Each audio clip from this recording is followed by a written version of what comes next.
Hello student. जैसे हमने last topic में स्पर्मेटोजेनेसिस पढ़ा था, अभी हम देखते हैं स्ट्रक्चर ऑफ स्पर्म। एक स्पर्म का स्ट्रक्चर किस तरह से होता है या उसके कौन कौन से पार्ट होते हैं और कौन से पार्ट क्या क्या फंक्शन करते हैं। नाउ स्ट्रक्चर ऑफ स्पर्म में देखते हैं हम। Sperm is a male reproductive part. Sperm is a male reproductive gametes which help in the reproduction in humans. It is motile, microscopic, elongated cell. ये कैसे रहेगी? मोटाइल रहेगी क्योंकि उसमें टेल रहेगी। माइक्रोस्कोपिक क्योंकि ये बहुत ही महीन होता है, बारीक होता है, छोटा होता है। और इलोंगेटेड इसलिए क्योंकि इसका स्ट्रक्चर काफ़ी लंबा होता है। It is divide into the three parts. ये स्पर्म या गमेट्स तीन भागों में, तीन पार्ट्स में डिवाइड होता है। It is divide into the head, middle piece and tail. Head, it is the uppermost large and important part of the sperm.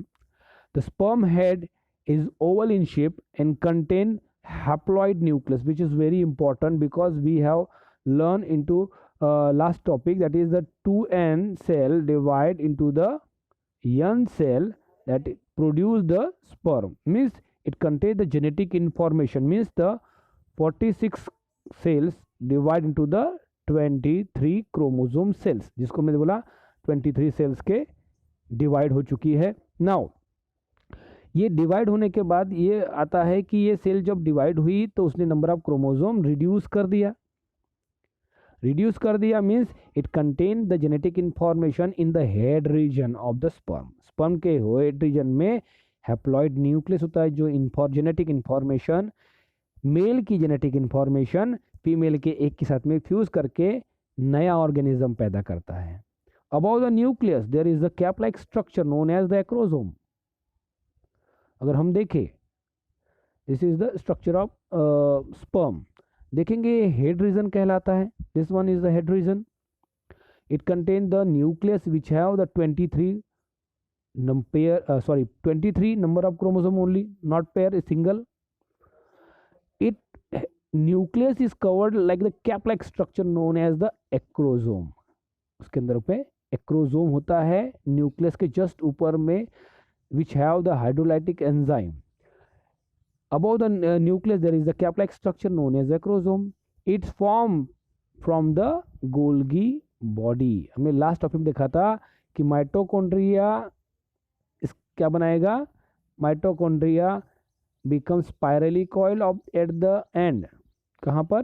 इसके आएगा वो बॉडी के अंदर में। और acrosome is form from Golgi complex. Golgi complex के से acrosome formation ये करेगा। Acrosome contain hydrolytic enzyme. अब एक्रोसोम में, इस एक्रोसोम में होता क्या है? हाइड्रोलाइटिंग एंजाइम। अब हाइड्रोलाइटिंग एंजाइम यानी क्या? ऐसे एंजाइम जो हाइड्रोलाइज कर देंगे, ब्रेक कर देंगे, तोड़ देंगे ओवम के प्रोटेक्शन को, जिसके कारण न्यूक्लियस के एंट्री के लिए एक पैसेज, रास्ता बन जाएगा। तो ये हाइड्रोलाइटिक एंजाइम का बहुत इंपॉर्टेंट फंक्शन होता है स्टूडेंट, क्योंकि ये स्पर्म को ओवा के या एग के अंदर में एंटर करने में हेल्प करता है। Hyaluronidase and proteolytic enzyme is present in these acrosome like zona, lysins and coronary penetrating enzyme. These enzyme, all enzyme, hyaluronidase, proteolytic enzyme, zona, lysins and corona penetrating enzyme. These different type of enzyme which contain in acrosome help to breaking, or we can say the making a passage, एक रास्ता बनाने के लिए मदद करते हैं, जो nucleus को एंटर करने के लिए, एक के लिए एक के अंदर में एंटर करने के लिए एक पैसेज, एक रास्ता बनाने में हेल्प करते हैं। ये हो गया कौन सा हिस्सा? Head region. Now neck region. It is the very short region having two centriole, that is proximal centriole and distal centriole। Neck region में छोटा सा दिया है proximal centriole and distal centriole, बहुत छोटा सा हिस्सा होता है। यहाँ पर देखेंगे आप, देख रहे हैं आप, it is smallest portion, this is make the neck. Third portion middle piece, मतलब ये इतना हिस्सा मिडल पीस, क्या लिखा है इसके अंदर, माइटोकॉन्ड्रिया है ना, मिडल पीस के अंदर लिखा है mitochondria. It has the axial filament of surrounding 10 to 14 spiral turn of mitochondria. It's a ribbon like.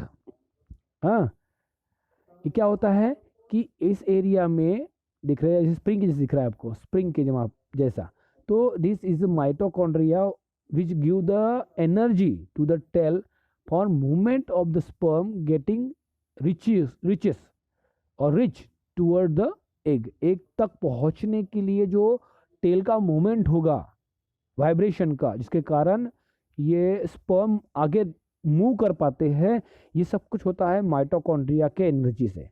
10 से 14 स्पाइरल फॉर्म माइटोकॉन्ड्रिया इस मिडल पीस में रहेंगे, जो it give the produce energy necessary for the movement of sperm के movement के लिए ये मदद करेंगे।